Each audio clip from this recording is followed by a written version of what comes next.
నమస్తే, నేను గాయత్రి. వ్యవసాయ రంగంపై ఎక్కువగా మక్కువ లేని ఈ పరిస్థితుల్లో వ్యవసాయ రంగంతో పాటు వ్యవసాయ రంగ ఆధారిత వ్యాపారాల్లో కూడా ఎక్కువగా రాణిస్తూ ఒక బిజినెస్ని పెట్టి ఆ బిజినెస్లో ముందుకు వెళుతున్నారు ప్రతిభ బయోటిక్ ఎండి రాజశేఖర్ రెడ్డి గారు. సో ఆయన ఈరోజు మనతో పాటు స్టూడియోలో అందుబాటులో ఉన్నారు. ఆయన్ని అడిగి వ్యవసాయ రంగం యొక్క మెళకువల గురించి, అలాగే బిజినెస్ ఏ విధంగా సాగుతుంది, ఆ బిజినెస్లో ఉన్న మెళకువలు ఏంటి, దాని గురించి మాట్లాడుకునే ప్రయత్నం చేద్దాం. నమస్తే సార్. నమస్తే. నమస్తే. ముందుగా first of all Pratibha biotech అని వినంగానే రాజశేఖర్ రెడ్డి గారి పేరు వినిపిస్తుంది. ఎక్కడికి వెళ్ళినా కూడా రైతుల నుంచి కూడా మేము మంచి స్పందన వింటున్నాం. నేను వీడియోస్లో చూసినప్పుడు కూడా ప్రతి ఒక్కరూ రాజశేఖర్ రెడ్డి గారి సలహా మేరకు మేము ఈ పంట వేసాం, అందుకోసమే మంచి లాభాలు చేకూరే మాకు అని చెప్పి. సో అసలు ఇది ఎలా స్టార్ట్ చేశారు, స్టార్టింగ్ ఎక్కడి నుంచి వచ్చారు, దీని మీద ఎలా ఇంట్రెస్ట్ కలిగింది? యాక్చువల్గా నేను పూర్తిగా వ్యవసాయ ఆధారిత కుటుంబం నుంచి వచ్చాను. చిన్నతనంలోనే నా 6 years ఏజ్ ఉన్నప్పుడే నాన్నగారు చనిపోయారు. సో ఆయన చనిపోయిన తర్వాత మా ఉమ్మడి కుటుంబం అంతా చిన్న భిన్నం అయిపోయింది అంతా. అంటే ఆయన చనిపోవడం అంటే హత్య చేయబడ్డాడు. ఆ సమయంలో ఆయన్ను హత్య చేసిన వాళ్ళని వెంబడే ఊరు జనాలు అందరూ కలిపి హత్య చేసిన వాళ్ళందరినీ చంపడం, అది పెద్ద ఇన్సిడెంట్గా జరిగింది. దాదాపు 45 కుటుంబాలు సంబంధించిన వ్యక్తులు ఆ సమయంలో జైల్లో ఉన్నారు 6 సంవత్సరాలు. సో వాళ్ళందరినీ చూసుకోవడం, ఇలా చేయడం వల్ల ఒక పెద్ద కుటుంబం చిన్న భిన్నం అయిపోయింది. రాయలసీమలో మీకు తెలిసిందే ఇలాంటివి జరుగుతాయి ఇష్యూలు. సో చిన్న భిన్నం అయిపోయింది ఆ కుటుంబం అప్పుడు. సో 6 సంవత్సరాల నుంచి మాకు కష్టాలు స్టార్ట్ అయిపోయినాయి. సో నేను నా దాదాపు 12 సంవత్సరాలు 13 సంవత్సరాల నుంచే నేను పొలానికి పోవడం తప్పలేదు నాకు. అంటే నేను చేయగలిగిన పనులన్నీ చేయడం మొదలెట్టాను. అంటే వ్యవసాయం చేస్తూ చదువుకోవడం మొదలెట్టాను అన్నమాట. నేను తర్వాత డిగ్రీ, తర్వాత ఎంబీఏ చేశాను. ఎంబీఏ చేసే లాస్ట్ ఎగ్జామ్ టైం కూడా నేను వ్యవసాయం చేశాను. దాని ముందు కూడా నేను హార్వెస్టింగ్ టైంలో ఊరికి వెళ్ళి హార్వెస్ట్ చేసుకొని మళ్ళీ పోయి చదువుకొని మళ్ళీ ఎగ్జామ్స్ రాసి అలా, అంటే అప్పటి వరకు నేను వ్యవసాయం చేస్తూ చదువుకుంటూ వెళ్ళాను అనమాట. ఎంబీఏ అయిన తర్వాత అయిపోతూనే నేను జాబ్ కోసం ఫస్ట్ హైదరాబాద్కి వచ్చాను. వచ్చినప్పుడు ఇంటర్వ్యూలన్నీ అటెండ్ అయినప్పుడు నేను ఆ సమయంలో వ్యవసాయం అంటే చేస్తూ వచ్చాను కాబట్టి నాకు వ్యవసాయం మీద ఎక్కువ ఇంట్రెస్ట్ ఉండేది. అదే సమయంలో నాకు లక్కీగా ఒక వ్యవసాయ ఆధారిత కంపెనీలో అడ్వర్టైజ్మెంట్ పడ్డాము. నేను అందులో దాదాపుగా అప్పట్లో కాంపిటీషన్ ఎక్కువ ఉండేది, జాబ్ కోసం నిరుద్యోగంగా ఎక్కువ ఉండేది అప్పట్లో. సో ఒక 11 జాబ్స్ ఉంటే అందులో వేకెన్సీస్ ఉంటే 300 మంది అటెండ్ అయ్యారు వ్యవసాయానికి సంబంధించి. సో వాళ్ళందరూ ఏజీబీఎస్సీలు ఏజీఎంఎస్సీలు చేస్తున్నారు, నేను ఎంబీఏ మార్కెటింగ్. సో కానీ నేను వ్యవసాయం చేస్తున్నాను కాబట్టి నాకు కూడా కొంత సబ్జెక్ట్ తెలుసు కదా, ప్రాక్టికల్ నాలెడ్జ్ ఉంది కదా, సబ్జెక్ట్ నాలెడ్జ్ ఉంది. బట్ నేను కూడా పోటీ పడదామని నేను కూడా వెళ్ళాను ఆ ఇంటర్వ్యూకి. ఆ ఇంటర్వ్యూలో దాదాపు వాళ్ళు అంత జనాన్ని చూసి వాళ్ళు 11 మంది రావాలంటే ఫిల్టర్స్ 3 levels ఫిల్టరింగ్ పెట్టారనమాట. సో నేను లాస్ట్ వచ్చేసాను. వచ్చినప్పుడు అప్పుడు ఓరల్ ఇంటర్వ్యూ స్టార్ట్ చేశారు ఆ కంపెనీ ఎండి గారు. వ్యాంటెక్ ఇండస్ట్రీలో నేను ఫస్ట్ జాబ్ తెచ్చుకున్నాను. కేఆర్ దాస్ మా ఫస్ట్ బాస్ నాకు. ఆయన ఇంటర్వ్యూ చేసినాడు. దాదాపు ఒక 25 మందిని తీసుకుని అందులో 11 మందిని సెలెక్ట్ చేసుకోవడం కోసం ఇంటర్వ్యూ చేశారు. ఇంటర్వ్యూ చేసినప్పుడు బ్యాక్గ్రౌండ్ అన్ని చెక్ చేస్తారు కదా ఫస్ట్లోనే. సో ఆయన ఏమన్నా అంటే 25 మంది ఇంటర్వ్యూ అయిపోయిన తర్వాత సెలెక్ట్ చేశారు, 11 మందిని సెలెక్ట్ చేశారు. సెలెక్ట్ చేసి నన్ను ఆయన ఛాంబర్కి పిలిపించుకొని రాజశేఖర్, నువ్వు ఏజీబీఎస్సీ కాదు, ఏజీఎంఎస్సీ కాదు, కానీ నువ్వు వీళ్ళతో పోటీ పడ్డావు, కానీ టాప్ నువ్వే ఉన్నావు అన్నాడు. సూపర్. వచ్చిన అందరిలోనూ ఏజీబీఎస్సీ ఏజీఎంఎస్సీలు ఉన్నారు, కానీ నువ్వు ఏజీబీఎస్సీ చేయలేదు, ఎంబీఏ మార్కెటింగ్ చేస్తున్నావు, నీ బయోడేటాలో అది ఉంది, కానీ టాప్ నువ్వు వచ్చినావు, ఎట్లా అన్నాడు నాతో. అంటే నేను మొన్నటి వరకు కూడా నేను వ్యవసాయం చేస్తూనే ఉన్నాను సార్. ఎగ్జామ్ ముందు కూడా నేను వ్యవసాయం పొలానికి పోయి వచ్చి మళ్ళీ తర్వాత వచ్చి మళ్ళీ ఎగ్జామ్ ప్రిపేర్ అయ్యి రాసినాను నేను ఎగ్జామ్స్. సో నాకు వ్యవసాయం గురించి తెలుసు అన్నాను అనమాట. అప్పుడు ఆయన ఈ ప్రాక్టికల్ నాలెడ్జే నాకు కావాలి అని చెప్పేసి నాకు జాబ్ ఇచ్చారు ఆయన. ఫస్ట్ గుంటూరు మార్కెట్లో నన్ను ఎగ్జిక్యూటివ్గా అపాయింట్ చేసి గుంటూరు మార్కెట్ పంపించారు ఆయన నన్ను వ్యవసాయం మీద. సో అది వ్యవసాయ ఆధారిత కంపెనీ కాబట్టి నేను కూడా ఇంట్రెస్ట్గా చేరాను. నాకు వేరే గాడ్రేజ్ లాంటి కంపెనీస్ అన్నింటిలో వచ్చినా కూడా నేను పోలేదు. అది వచ్చిన తర్వాత అన్ని పక్కన పెట్టేసి అందులో చేరాను అన్నమాట, నాకు ఇది సూటబుల్ అని చెప్పేసి. సో ఎందుకంటే మనం జాబ్ చేసేప్పుడు ప్యాషన్తో చేయాలి, కేవలం శాలరీతో చేయలేము ఎక్కువ కాలం. సో ఆ ప్యాషన్ తోటి జాయిన్ అయ్యాను. జాయిన్ అయిపోయినప్పుడు ఆ కంపెనీలో కొన్ని సిస్టమ్స్ కరెక్ట్ లేకపోతే నేను ఆయనకు ఒక సజెషన్ ఇచ్చాను. ఇచ్చినప్పుడు నువ్వు ఇది ప్రూవ్ చేయగలుగుతావా అన్నాడు. నీ టెరిటరీనే ఒక శాంపుల్గా తీసుకొని నువ్వు ప్రూవ్ చేయగలుగుతావా అన్నప్పుడు నేను నా స్ట్రాటజీస్ని ఇంప్లిమెంట్ చేశాను. ఇంప్లిమెంట్ చేసి ఒక్క సీజన్లోనే ఆయనకు రిజల్ట్ చూపించాను. చూపిస్తే దాదాపుగా ఏ కంపెనీస్లో కూడా ఎగ్జిక్యూటివ్గా జాయిన్ అయినాడు మేనేజర్ కావడానికి 10 to 15 years టైం తీసుకుంటుంది. అందులో అగ్రికల్చర్ సెక్టర్ అంటే ఇంకా ఎక్కువ టైం తీసుకుంటుంది. ఫస్ట్ టైం నేనే దాదాపుగా వ్యవసాయ రంగంలో అగ్రికల్చర్ సెక్టార్లో 1 year ఎగ్జిక్యూటివ్గా చేసిన నేను మేనేజర్గా ప్రమోట్ అయ్యాను 1 yearకే.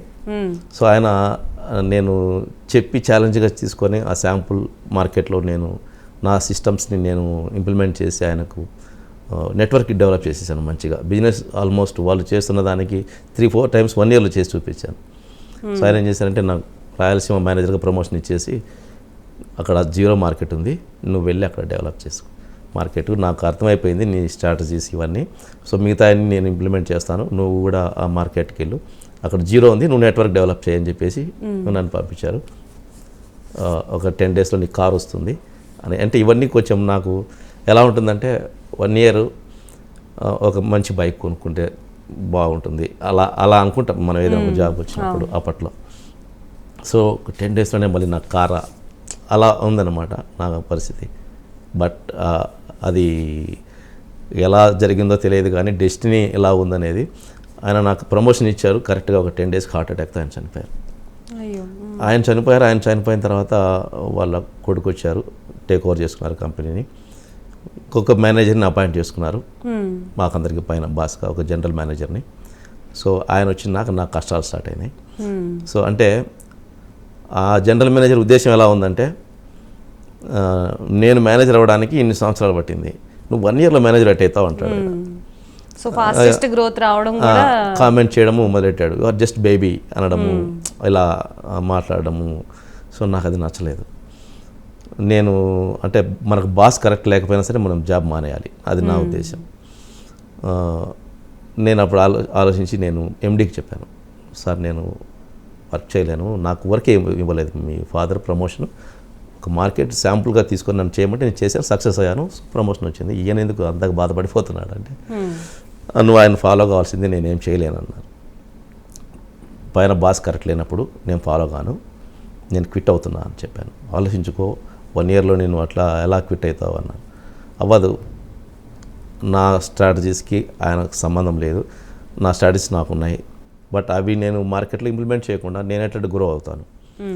మీ మార్కెట్ గ్రో చేయాలి, నాకు నేను ఇండివిజువల్గా ఎదగాలంటే ఇటువంటి బాస్ కింద నేను పని చేయలేను అని అన్నాను అనమాట.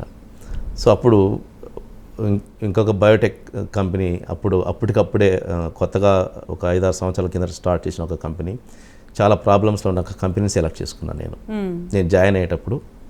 ఆ కంపెనీ టర్న్ ఓవర్ కేవలం 60 లక్షలు. 60 లక్షలు చేయడానికి అపసోపాలు పడుతుంది. ఆయన సైంటిస్టు, మార్కెటింగ్ తెలియదు ఆయనకు, అంతే. ప్రొడక్షన్ ఎలా చేయాలో తెలుసు, మార్కెటింగ్ తెలియదు, అందువల్ల ఇబ్బంది పడుతున్నాడు. ఆల్రెడీ ఎంబీఏలో మార్కెటింగ్ ఉంది, ఆ టాక్టిక్స్ తెలుసు, ప్లస్ అందుకని ప్రాక్టికల్ నాలెడ్జ్ ఆ బయోటెక్నాలజీ బేస్డ్ కంపెనీలో జాయిన్ అయ్యాను. ఆ జాయిన్ అయినప్పుడు ఆయన ఏమన్నా అంటే, నేను నీకు శాలరీ ఇవ్వలేను అన్నాడు. మరి ఏమి ఇస్తారంటే, నేను కమిషన్ ఇవ్వగలుగుతాను నీకు, నేను సో బిజినెస్ చేసి ఆ కమిషన్ నువ్వు తీసుకుంటూ వెళ్ళు, నేను నీకు నెల శాలరీ ఇచ్చే పరిస్థితులు నేను లేనన్నాడు అనమాట. బట్ నేను నా మీద నమ్మకంతో నేను కమిషన్ ఇవ్వండి నేను చేస్తానని చెప్పేసి జాయిన్ అయిపోయాను. సో ఆ కంపెనీని, బయోటెక్నాలజీని ఫస్ట్ టైం రైతులకి తీసుకెళ్ళింది ఆ కంపెనీ ద్వారా తీసుకెళ్ళాను నేను. అప్పటి వరకు రైతులకి నేనే కొత్తగా విన్నా, ట్రైకోడెర్మా విరిడి, సూడోమోనాస్ ఫ్లోరసెన్స్, ఇవన్నీ 98లో ఆ పదాలు వినడానికి కొత్తగా అనిపించేది అనమాట. బట్ నమ్మకం, డెవలప్ చేయగలుగుతాను అని. సో ఆ ప్రొడక్షన్ని డెవలప్ చేయాలంటే నేను రైతు లెవెల్లో వెళ్ళాలి, గ్రాస్ రూట్ లెవెల్లో వాటి గురించి సమాచారం అందిస్తేనే రైతుకు అర్థమవుతుంది, లేకపోతే ఇది చేయలేమని చెప్పేసి నేను పూర్తిగా రైతు లెవెల్లో పనిచేయడం మొదలెట్టాం. నేను నా టీము నేనే అపాయింట్ చేసుకున్నాను, డీలర్ నెట్వర్క్ డెవలప్ చేసుకుంటూ. సో ఎప్పుడైతే రైతుతో మమేకం అయిపోయి మనము పనిచేయడం మొదలెడతామో ఇంకా వ్యవసాయం మీద ఇంకా ఇంట్రెస్ట్ పెరిగిపోతుంది అనమాట. అంటే ఆ నుంచి నాకు మొదలైంది, వీళ్ళు చేస్తున్న తప్పులేంటి, ఎటువంటి పరిస్థితుల్లో రైతు ఉన్నాడు, వీళ్ళకి ఏం చెప్పాలి నేను అన్నది నాకు నేను తెలుసుకుంటూ వాళ్ళకి తెలియజేస్తూ అలాగే ఇంట్రెస్ట్గా నేను ఒక 7 years నేను జాబ్ చేశాను. సో ఆ ఫీల్డ్ లో ఉంటేనే ఆ క్వశ్చనింగ్ అనేది తెలుస్తుంది రైతుల నుంచి 1 to 1 మనకి వాళ్ళ కష్టాలు మనకు అయితుంటేనే మనకు కూడా వాళ్ళ అనుభవాలు మనకు ఎంతో ఉపయోగపడుతుంటాయి. సో అలా నేర్చుకున్నాను. ఒక 7 years తర్వాత ఆ పనిచేసిన కంపెనీలో దాన్ని చాలా మంచి లెవెల్కి తీసుకెళ్ళగలిగాను. తీసుకెళ్ళిన తర్వాత కామన్ వాళ్ళకు దురాశ పుట్టిందో ఏమో నాకు తెలియదు. బట్ అప్పటి వరకు కమిషన్ బేస్తో ఉన్న కంపెనీ కమిషన్ ఇవ్వము అంటే కమిషన్ అది చాలా పర్సంటేజ్ ప్రకారం చేస్తున్నారు కాబట్టి బిజినెస్ ఎక్కువైపోయినప్పుడు అదే ప్రకారం నాకు వచ్చేస్తుంది. ఆ సమయంలో ఆయన కంపేర్ చేసుకున్నారు. ఒక 7 years ఎక్స్పీరియన్స్ ఉన్న వాడికి అగ్రికల్చర్ సెక్టార్లో ఎంత శాలరీ ఉంది అని. సో నాకు ఆ వచ్చిన కమిషను కంపేర్ చేసుకుంటే ఆ సమయంలో సాఫ్ట్వేర్ కంపెనీస్లో మేనేజర్స్గా ఉన్న వాళ్ళకు కూడా లేదు. బట్ నేను చేశాను, నేను ఎర్న్ చేస్తున్నా అదే. సో అది ఇవ్వడం ఆయనకు నచ్చక నేను ఈ నుంచి నీకు శాలరీ ఇస్తానన్నారు అనమాట. ఎంత ఇస్తారు అన్నారు అనమాట. ఎంత ఇస్తారు శాలరీ అన్నారు అనమాట. నాకు అప్పటికి కమిషన్ ల్యాక్స్లోకి వెళ్ళిపోయింది. ఆయన నాకు 18,000 శాలరీ ఇస్తానన్నాడు. దండ పెట్టేశాను. కంప్లీట్ హై నుంచి చాలా లోకి దండ పెట్టేశాను. నేను వెనక్కి వెళ్ళానండి ఎప్పుడు కూడా. నా వల్ల కాదు అది. అప్పుడు మీరు శాలరీలు ఇవ్వలేనన్నారు. ఇప్పుడు మిమ్మల్ని శాలరీలు ఇచ్చే పొజిషన్కి నేను తీసుకెళ్ళాను అందరికీ. నేను ఒక్కనే ఆ కంపెనీలో కమిషన్ బేస్తో ఉన్నది, మిగతా అందరూ శాలరీ బేస్డ్. అంటే నేను చేసి కంపెనీ టర్న్ ఓవర్ డెవలప్ చేయగలిగాను కాబట్టి మిగతా వాళ్ళకి శాలరీ ఇవ్వగలుగుతూ డెవలప్ అయిపోయింది మిగతా ఏరియాలో కూడా అంతా ఆ స్ట్రాటజీని ఇంప్లిమెంట్ చేస్తూ. బట్ ఆయన వేరే సజెషన్ వినడం వల్ల కావచ్చు, ఆయన సొంత డెసిషన్ కావచ్చు, నేను ఇంతే ఇస్తాను ఎందుకంటే నువ్వు బయటికి వెళ్తే ఈ 7 years 10 years ఎక్స్పీరియన్స్కి ఇంత కూడా లేదు శాలరీ అన్నారు అగ్రికల్చర్ సెక్టర్లో. లేదు, నాకు తెలుసు లేదు, కానీ నేను ఆ శాలరీ తీసుకోవడానికి నేను రెడీగా లేను. అనుభవానికి తగ్గ ఆదాయం కాకుండా నేను సంవత్సరాలతో నాకు పని లేదు. నాలో ఉన్న టాలెంట్ ఉన్నాయి, నేను నమ్ముకుంటా, దానికి నేను శాలరీ తీసుకోవాలనుకుంటాను. ఇయర్స్తో నాకేంటి పని అన్న. నేను ఇంతే ఇస్తానన్నప్పుడు కరెక్ట్గా ఆయన చెప్పింది నిజమే. అంటే బయటికి వెళ్తే ఆ ఎక్స్పీరియన్స్కి బేసిక్ శాలరీ 15,000 16,000 ఉండొచ్చు. అందుకని నేను మళ్ళీ ఇంకో కంపెనీలో జాబ్ చేయదలుచుకోలేదు. కష్టమో నష్టమో మనమే స్టార్ట్ చేద్దాం అనిపించింది. సో ఈ 3 డెసిషన్స్ కూడా అసలు ఒక్కొక్కదానికి కంపారిజనే లేదు. అంత సెల్ఫ్ కాన్ఫిడెన్స్ అసలు ఎక్కడ ఫస్ట్ నుంచి ఉండిందా, స్కూల్ ఏజ్ నుంచి? అది అంటే నేను పెరిగిన వాతావరణం అలాంటిది. అంటే నేను పెరుగుతున్నప్పుడు పక్కన వ్యక్తులు, మన సమాజంలో ఉన్న మనకు ఎదురుపడుతున్న వ్యక్తులు, మన పక్కింటి వాళ్ళందరూ మా నాన్న బతికిన విధానం గురించి చెప్పేవాళ్ళు అనమాట. అరే మీ నాన్న ఇలా రా అని. సో నేను అవి వింటూ పెరిగానమాట. సో ఆయన అంత గొప్పగా బతికిన వాడిని మనము ఆ పేరు చెడగొట్టకుండా అంతకంటే వీలైతే మంచిగా బతుకుదామన్న ఉద్దేశంతో అలా పెరిగాను నేను, కసితో పెరిగాను నేను. సో కొన్ని కుటుంబాలు ఆయన కింద బతికేటివి, అప్పట్లో చాలా కుటుంబాలు ఆయన కింద బతికేటివి. నమ్మరు కానీ అంటే తినే ధాన్యము ఇవి ఆయన పండించినప్పుడు అమ్మలేదు ఎప్పుడు కూడా. కాటన్ లాంటివి, ఇలాంటివి వేరుశెనగ ఇలాంటి పంటలు అమ్మేవాడు. జొన్న, కొర్ర, రాగులు ఇవేవి అమ్మలేదన్నమాట. ఆయన పాత్రలలో పెట్టేసి ఎవరికైనా సరే పరిస్థితి బాగలేదంటే బస్తాలు ఎత్తేవాడు. అప్పట్లో అలా అలా అలా మంచి పేరుతో బతికాడు అనమాట. సో మనం ఆ స్థాయిలో బ్రతకాలి అన్న ఉద్దేశంతో నేను అలాగే ఎదిగాను. నేను ఆ కష్టాల మధ్య ఎదిగాను కాబట్టి కాన్ఫిడెన్స్ అనేది ఎక్కువ ఉంది ఆ సమయంలో. సో నేను ఇక లేదు, మనం మళ్ళీ పోయి 15,000 16,000 ఉద్యోగం చేసుకోవాలన్న పరిస్థితి మనకొద్దు, కష్టమో నష్టమో తేల్చుకుందాము, మనమే స్టార్ట్ చేద్దాము అని చెప్పేసి కంపెనీ స్టార్ట్ చేశాను. కంపెనీ స్టార్ట్ చేసినప్పుడు ఆ సంవత్సరం నాకు రావాల్సిన డబ్బులు కూడా ఇవ్వలేదు. నేను ఇవ్వనన్నాడు. థ్యాంక్ యూ, మీరే పెట్టుకోండి, నేను సంపాదించుకోగలుగుతాను. మీకు నేను సంపాదించగలిగినప్పుడు నాకు నేను సంపాదించుకోలేనా? ఖచ్చితంగా సంపాదించుకుంటా అని చెప్పేసి వచ్చాను. చెప్పినప్పుడు అక్కడ నుంచి విన్న డైలాగు, 100 కంపెనీలు ఉన్నాయి, 101 కంపెనీ అన్నాడు. నేను ఒక్కటే మాట చెప్పొచ్చాను, నంబర్ 101 కావచ్చు, కానీ నా నంబర్ 1 ఉంటుంది అని చెప్పిన. చూస్తారు, నా నంబర్ 1 ఉంటుంది అని చెప్పిన. మొత్తం కంపెనీల సంఖ్య 101 కావచ్చు, కానీ నా నంబర్ 1 ఉంటుంది, అది మీరే ఎప్పుడోసారి చూస్తారని చెప్పేసి వచ్చేసిన. నేను బయటకు వచ్చిన 6 లక్షల డబ్బులు ఉన్నాయి. ఆ కంపెనీలో అప్పటికి టీముని నేను 45 మందిని డెవలప్ చేశాను నేనే సొంతంగా. వీళ్ళంతా ఏంటంటే మిమ్మల్ని చూసి మేమున్నాం, మీ ద్వారా మేమున్నాం, సో మీరు బయటకు వెళ్ళిపోతే మేమేం చేయాలా, మేము ఉండలేము ఈ కంపెనీలో అన్నారు. ఆయన కూడా అడిగి చూశాడు అనమాట అందరినీ. ఆయన బయటికి వెళ్ళిపోతున్నాడు కదా, మరి మీరు నాతో ఉంటారంటే ఒక్కరు కూడా ఉంటామని చెప్పలేదు. లేదు సార్, ఆయన ద్వారా వచ్చినా మేము ఆయనతోనే ఉంటాము. నేను అప్పుడు వాళ్ళకి చెప్పాను, దానికంటే ముందు నేను వెళ్తున్నా, కానీ నేను సక్సెస్ అవుతానో లేదో నాకు తెలియదు, బట్ నేనైతే కంపెనీ పెట్టేసి చేయాలనుకుంటున్నా. పెట్టుబడికి నా దగ్గర పెద్ద డబ్బులు లేవు, మీ అందరికి జీతాలు ఇవ్వడానికి నా దగ్గర డబ్బులు లేవు, కానీ ఎలా నడుపుతానో నాకు తెలియదు. ఒక 2-3 నెలల వరకు మీకు జీతాలు కూడా ఇచ్చే పరిస్థితి నా దగ్గర ఉండదు. కంపెనీ స్టార్ట్ అయ్యి సేల్స్ మొదలయ్యి రావాలంటే నాకు డబ్బులు కావాలి. సో ఆ పరిస్థితి కూడా ఉండదు. మీరు దాన్ని తట్టుకోగలిగేటి కంటే ఏంటంటే కష్టమో నష్టమో మీతోనే సార్ అని చెప్పొచ్చారు. నిజంగా ఆ 45 మంది నా మీద ఎంత ఒబీడియంట్గా నా మీద నమ్మకంతో వచ్చారో వాళ్ళు అలాగే డెవలప్ అయ్యారు నాతో. సో 6 లక్షలు 6.5 లక్షలు నా దగ్గర ఉంది. మా అత్తమ్మ అంటే పిల్లనిచ్చిన ఆమె నాకు ఇంకొక 3 లక్షలు అప్పుగా ఇచ్చింది. తర్వాత నేను ఏం చేశానంటే కంపెనీ బ్రోచర్ డిజైన్ చేశాను అంతే. ఒక బ్రోచర్ డిజైన్ చేసి 3Dలో ప్రొడక్ట్స్ డిజైన్ చేసి లైసెన్స్ తీసుకొని అగ్రికల్చర్ డిపార్ట్మెంట్ నుంచి ఒక నమ్మకంతో డీలర్లకి బ్రోచర్ పంపించాను. నేను కంపెనీ పెడుతున్నాను, ఈ ప్రొడక్ట్స్ నేను మీకు సప్లై చేస్తాను, సో అడ్వాన్స్లు ఇవ్వండి అని చెప్పేసి. కానీ అది ఇంతవరకు ఎవరికి జరిగినది అనుభవము. నా దగ్గర ఉన్న డబ్బులు 6.5 లక్ష, ఆ తమ్మ ఇచ్చిన డబ్బులతో కలుపుకొని 9.5 లక్ష.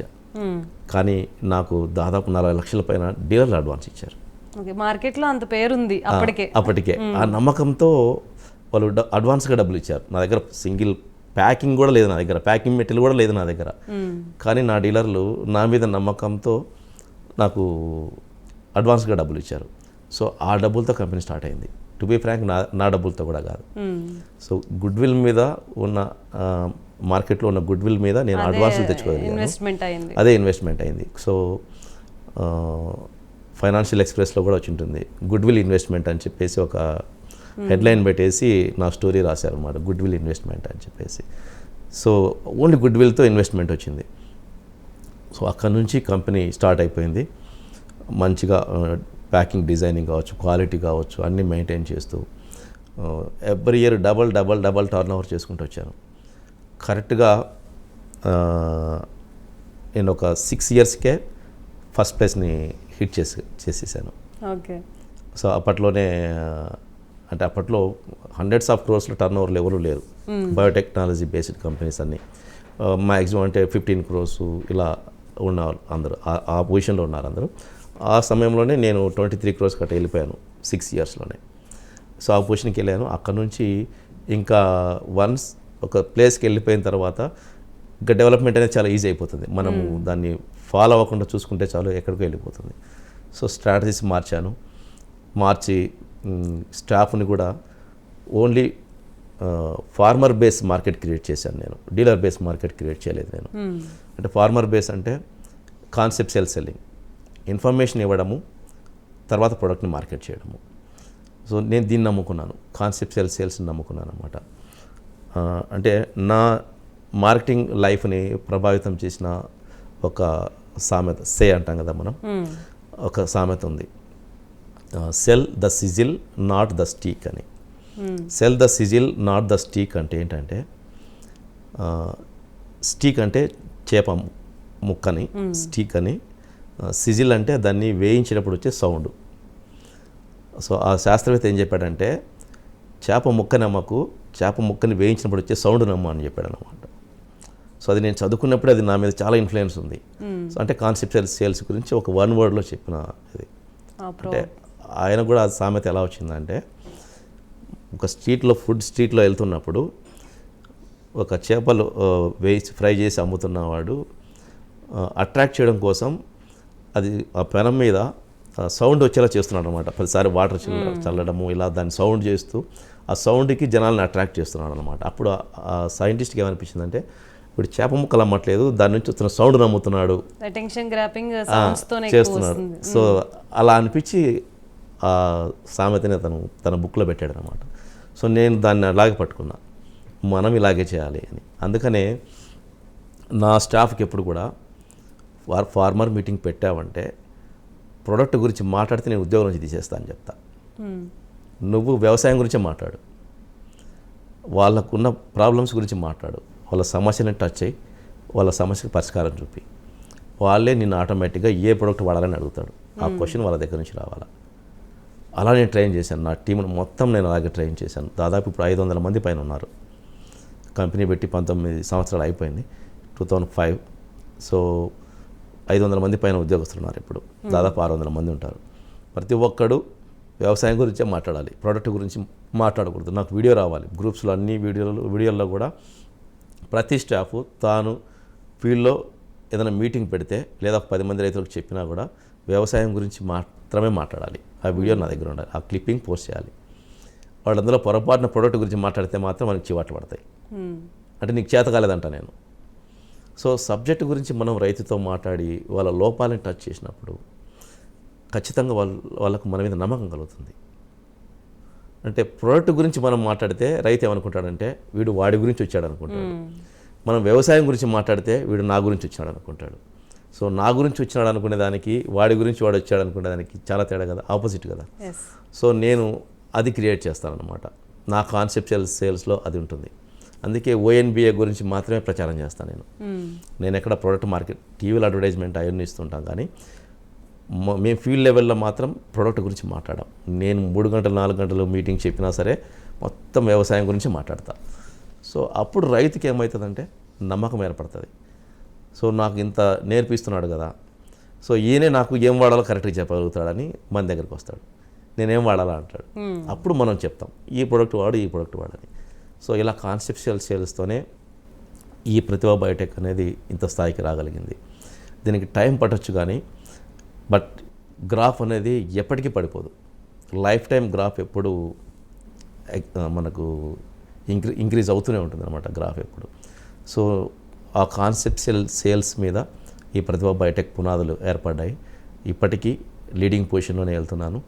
కొన్ని లక్షల మంది రైతులు ఈ ONBAని ఒడిసి పట్టుకొని ఈయన చెప్పింది కరెక్ట్గా ఉంది, సో మనం ఇన్ని లోపాలు మనం చేస్తూ వ్యవసాయం చేశాము, సో వీటన్నిటి గురించి మనకు చెప్తున్నాడు కాబట్టి వీటిని పట్టుకొని మనం ముందుకు వెళ్దాము అన్న ఉద్దేశంతో రైతులు రావడం మొదలెట్టారు.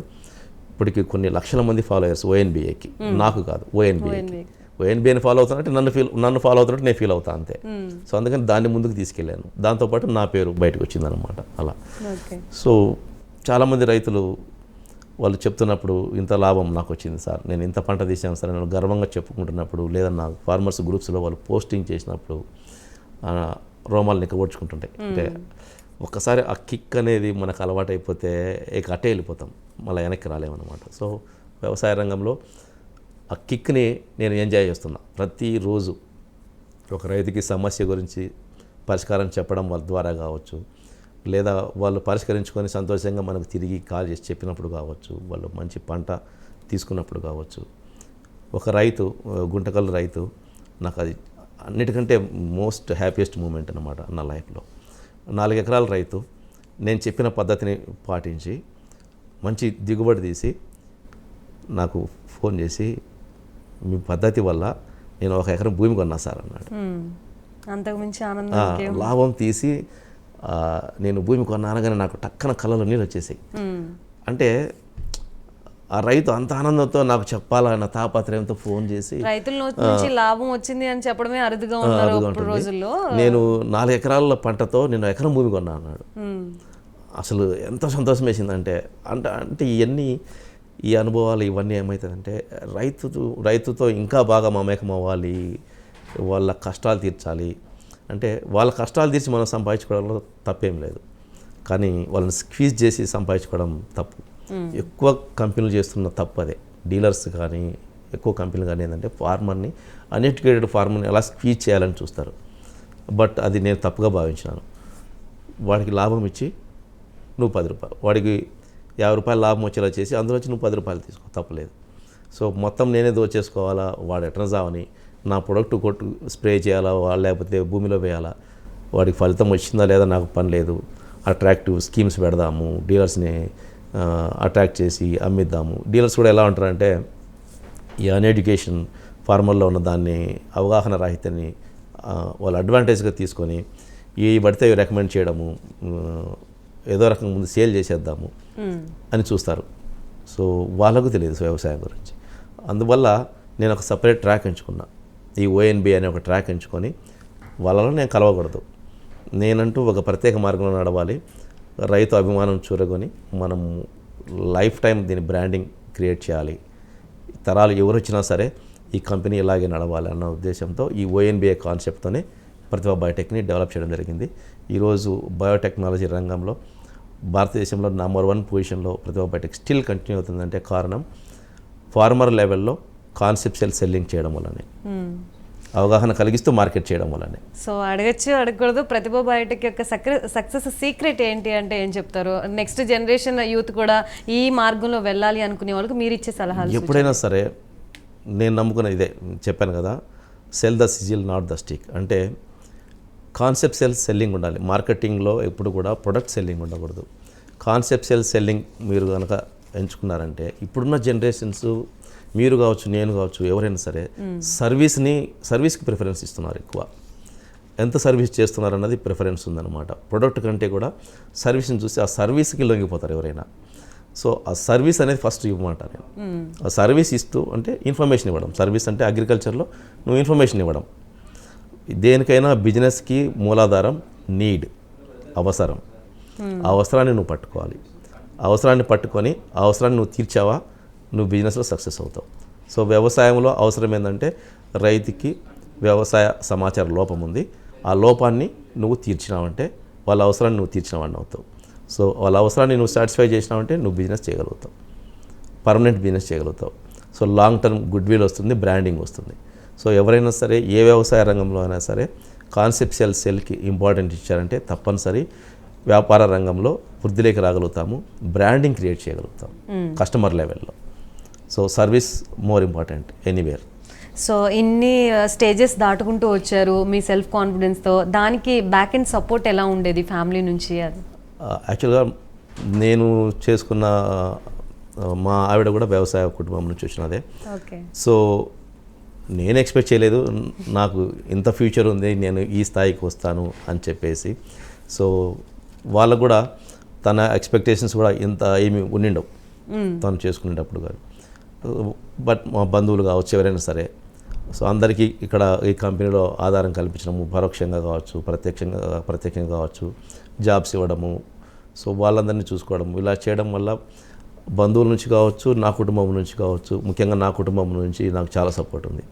ఎందుకంటే వ్యాపార రంగంలో అంటే మనం వాళ్ళతో ఫ్యామిలీ టైం తక్కువ ఉంటుంది, అయినా దాన్ని వాళ్ళు ఓర్చుకోగలిగారు, నన్ను అర్థం చేసుకోగలిగారు, కాబట్టి నాకు ఎప్పుడు సపోర్టివ్గా ఉంటారు. సో పిల్లల్ని కూడా అటువైపుకే తీసుకెళ్తున్నాను, వ్యాపార రంగం వైపుకే. అంటే ఎక్కడైనా సరే ఇప్పుడున్న యువత గ్రహించాల్సింది ఏంటంటే, నీ ఉద్యోగం కోసం నువ్వు చదవకు, 10 మందికి ఉద్యోగం కల్పించడానికి చదువు, అప్పుడు నువ్వు ఎదుగుతావు.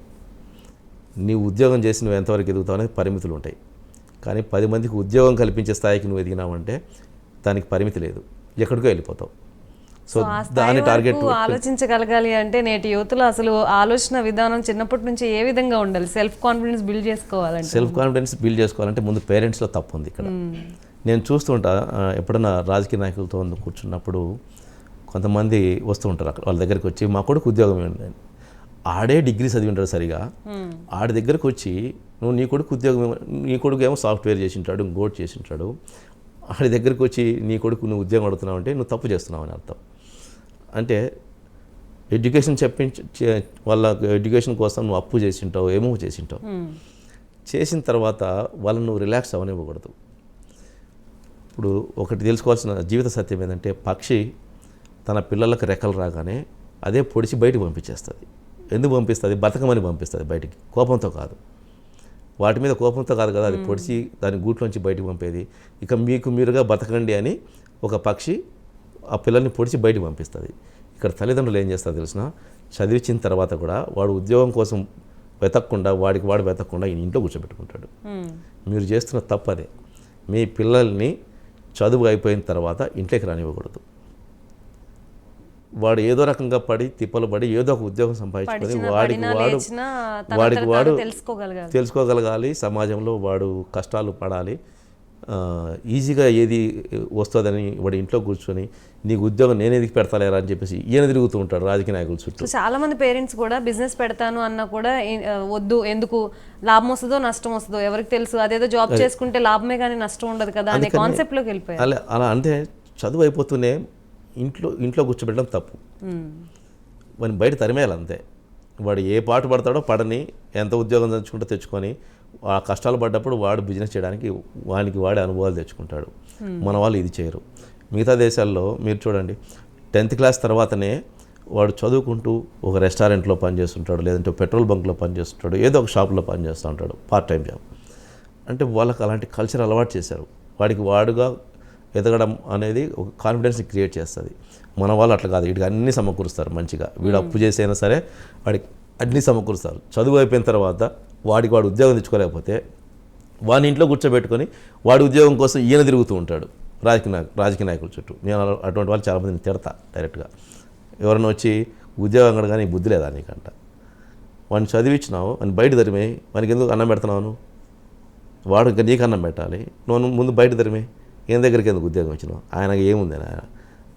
ఇప్పుడున్న రాజకీయ నాయకులు ఎవరున్నారు చదివిన వాళ్ళంతా, ఎంతమంది చదివి ఉన్న వాళ్ళు వచ్చినారు, డిగ్రీ కూడా పాస్ అయిన వాళ్ళంతా, వాళ్ళకి ఏం తెలుసు వాడు నీకు ఉద్యోగం ఇప్పించేది అని నేను తిడతా ఉంటాను అనమాట. సో తల్లిదండ్రులు ఏంటంటే పిల్లల్ని మంచి చదువు చెప్పించాలి, తర్వాత వాళ్ళని సమాజంలో వాడు ఎలా బతకాలో వాడిని వదిలేయాలి. అంతేగాని అప్పుడు కూడా నువ్వు పొత్తిలలో పెట్టుకున్నట్టు వాడిని పెట్టుకొని వాడికి ఏం కష్టం వస్తుందో వాడు కష్టపడకూడదు అన్నట్లు, లేదా వస్తే పెద్ద జాబే రావాలి అంతవరకు ఊరకు పెట్టాలి, ఇలాంటి కాన్సెప్ట్ నుంచి పేరెంట్స్ ముందు బయటకు రావాలి. వచ్చిన తర్వాత విదేశాలకు వెళ్ళాలి, జాబ్ చేయాలి, అక్కడ నుంచి వచ్చి ఇక్కడ ఉండాలి, at the end of the life అని పెద్ద ఉద్యోగం అయితేనే చేయాలి, లేకపోతే లేదు, అంతవరకు ఖాళీ కూర్చోవాలన్న పరిస్థితిలోకి వెళ్ళిపోయారు పేరెంట్స్ కూడా. సో అదే పిల్లలకు వచ్చేసింది. సో వీడేంటంటే ఆ ఉద్యోగాన్ని ఆడ ఊహించుకుంటుంటాడు, కానీ ఇక్కడ మధ్యలో ఉన్న ఏ చిన్న ఉద్యోగాన్ని చూడరనమాట. మీరు ఎప్పుడైనా పేపర్ యాడ్ ఇవ్వండి, ఒక చిన్న ఉద్యోగం 15,000 రూపాయలు జీతం ఇచ్చే ఉద్యోగాలు మీరు పేపర్ యాడ్ ఇవ్వండి, ఒక 10 ఖాళీలు ఉన్నాయని చెప్పినా 10 మంది కూడా ఇంటర్వ్యూకి రారు. నాకు తెలుసు అది. నేను పేపర్ యాడ్ అట్లా జాబ్స్ కోసం ఇచ్చి నేను తర్వాత మానేసిన వాటికి అడ్వర్టైజ్మెంట్ ఇవ్వడం. అంటే రారనమాట. ఆ 15,000 ఉద్యోగం నేను ఎందుకు చేయాలి, నేను డైరెక్ట్గా నాకు 30,000 40,000 వచ్చే జీతం వచ్చే ఉద్యోగం రావాలి అన్న మైండ్ ఫిక్సేషన్తో యువత పాడైపోతున్నారు. అసలు అంతవరకు నేను ఖాళీగా ఎందుకు ఉండాలి, 10,000 కానీ 15,000 కానీ ఏదో ఒకటి ఎక్స్పీరియన్స్ వస్తుంది, నేను పని చేద్దాము, నన్ను నేను పోషించుకుందాము, తిరిగి నేను పేరెంట్స్ దగ్గర నుంచి ఎందుకు తీసుకోవాలి అని ఎవడు ఆలోచించట్లేదు. మహా అంటే గవర్నమెంట్ తిడతారు, నిరుద్యోగానికి కారణం నువ్వు అంటారు. కానీ నిరుద్యోగానికి కారణం ఎవడికి వాడే. ప్రభుత్వ బాధ్యత ఎంతవరకు ఉంటుంది, ఎంతమందికి ఉద్యోగాలు ఇస్తారు, ఇది ఎవడు ఆలోచించడు. ఎన్ని ప్రభుత్వ ఉద్యోగాల కల్పన జరుగుతుంది చెప్పండి. సో ఎవడికి వాడు నన్ను నేను పోషించుకోవాలని ఎప్పుడైతే ఆలోచిస్తాడో అప్పుడు ఈ నిరుద్యోగం అనేది ఉండదు. సో ఇతర దేశాల్లో ఎవడు ఉద్యోగం గురించి గవర్నమెంట్ని తిట్టడు, ఆ దరిద్రం అంతా ఈ దేశంలో తగలడుతుంది. ధర్నాలు అవి ఇవన్నీ. మిగతా చోట్ల ఏమి అంత ప్రైవేట్ జాబ్సే కదా ఉన్నాయి. ఎవడికి వాడు పని చేసుకుంటూ ఉంటాడు. ఏ స్థాయి చదివినా వాడికి ఆ స్థాయి ఉద్యోగం రానప్పుడు దానికి తగ్గి అక్కడ బ్రతకడానికి ఏ ఉద్యోగం కావాలనో వాడికి దొరికిన ఉద్యోగం చేస్తూ పోతాడు.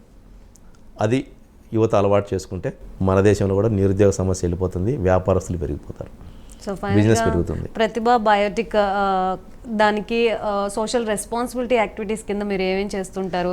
జనరల్గా ప్రాఫిట్ అదేమంటారు, మీరు ఇన్వెస్ట్మెంట్ ప్రాఫిట్ కరంగా కాకుండా సర్వీస్ ఓరియంటెడ్ కూడా మేము 50-50గా ఉన్నాము అని అంటున్నారు. మరి సర్వీస్ ఓరియంటెడ్ యాక్టివిటీస్ ఏమేమి? యాక్చువల్గా నేనేం చేశానంటే ఫస్ట్ అమ్మఒడి చారిటబుల్ ట్రస్ట్ అని చెప్పేసి ఒక ట్రస్ట్ని ఏర్పాటు చేశాను నేను. ఆ ట్రస్ట్ నుంచి దాదాపుగా ఒక 8 సంవత్సరాలు నేను ఒక హాస్పిటల్ రన్ చేశాను. ఫ్రీ ట్రీట్మెంట్, ఫ్రీ మెడిసిన్స్ ఇవి స్టార్ట్ చేశాను. 8 years రన్ చేశాను. తర్వాత దాంతో డాక్టర్స్తో ప్రాబ్లం రావడము, వాళ్ళు చేయకపోవడము, ఒక పల్లెటూరుకి వచ్చి అంటే మా సొంత ఊర్లో పెట్టాను అన్నమాట. దానికి దాదాపుగా ఒక మిలిటరీ డాక్టర్ని పెడితే, రిటైర్డ్ డాక్టర్ని పెడితే మంచి రెస్పాన్స్ వచ్చింది. ఈవెన్ పులివెందుల, పొరుదుటూరు, కడప లాంటి టౌన్లో అవతల నుంచి కూడా వచ్చి అక్కడికి వచ్చి ట్రీట్మెంట్ తీసుకుని వెళ్ళేవాళ్ళు. ఆయన కూడా క్రమశిక్షణతో చేసేవాడు. తర్వాత ఆయన ఏజ్ రీత్యా మళ్ళీ తర్వాత ఆయన చేయలేకపోయాడు. తర్వాత వేరే డాక్టర్లని యువకులని తెచ్చి పెడితే వాళ్ళు ఒక 2 నెలలు ఉండడము, మానేయడము, వాళ్ళు వెళ్ళిపోవడము. సో ఇలా టెంపరీగా వస్తూ పోతూ ఉండడము. పల్లెటూళ్ళలో ఎలా అవుతుందంటే ఉచితంగా మెడిసిన్స్ ఇస్తున్నారంటే కంట్రోల్ ఉండదు. డాక్టర్తో వీళ్ళే గొడవ పడతారు. నీదేం పోయింది, రాజశేఖర్ది కదా, నాకు 3 రోజులకి ఇస్తావండి ట్యాబ్లెట్, నాకు వారానికి ఇవ్వు. ఇలా గొడవ పడ్డము, ఇలా జరిగేదన్నమాట.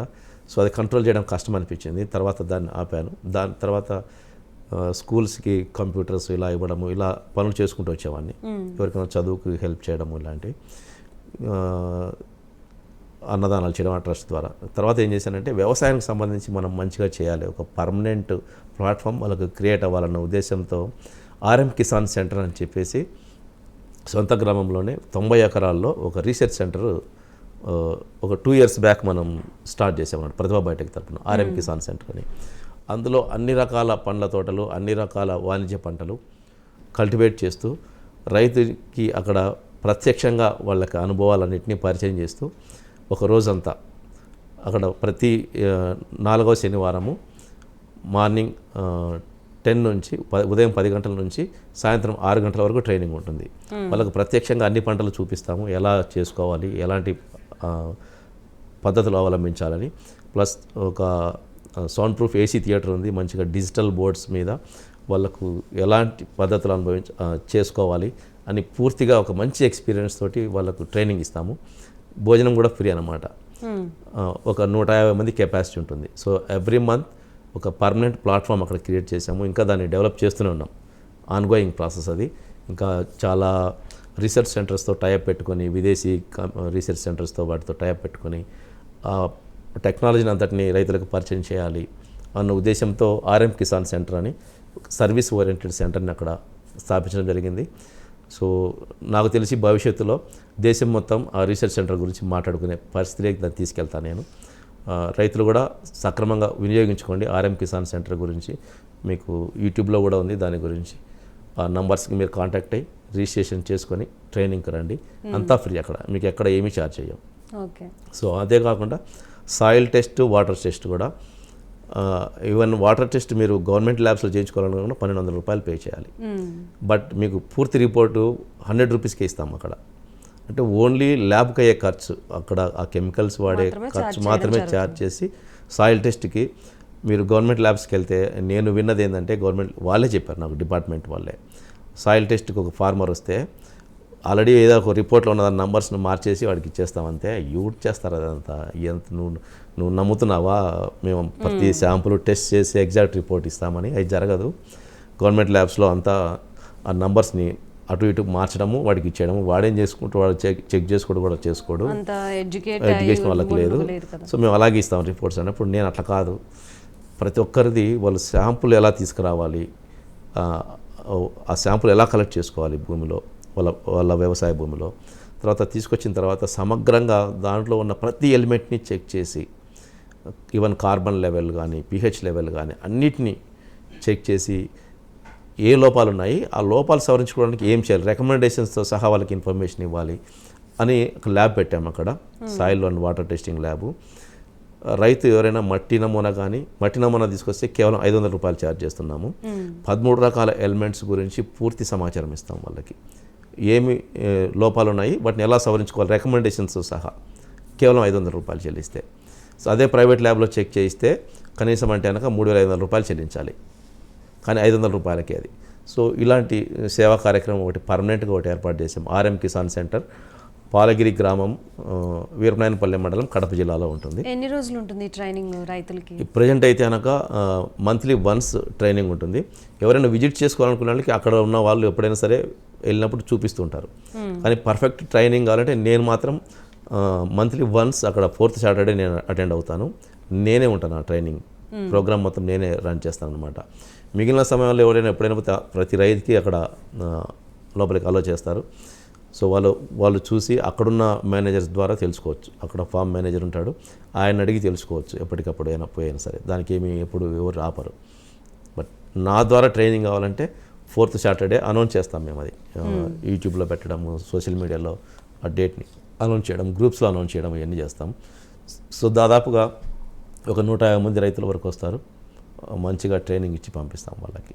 సో ప్రస్తుతం ఇది నా కంపెనీ నుంచి నేను చేస్తున్న social activity. So such a wonderful journey Rajasekhar గారు, వింటుంటేనే గూస్ బంప్స్ వచ్చాయి. సో మీలాగే ఎంతోమంది యువత మీ జర్నీ అనేది ప్రేరణ అవ్వాలని మనస్ఫూర్తిగా కోరుకుంటున్నాం. అలాగే ఇలాంటి సోషల్ సర్వీసెస్ మున్ముందు మీరు మరిన్ని చేయాలని మనస్ఫూర్తిగా కోరుకుంటున్నాం. ధన్యవాదాలు. Thank you.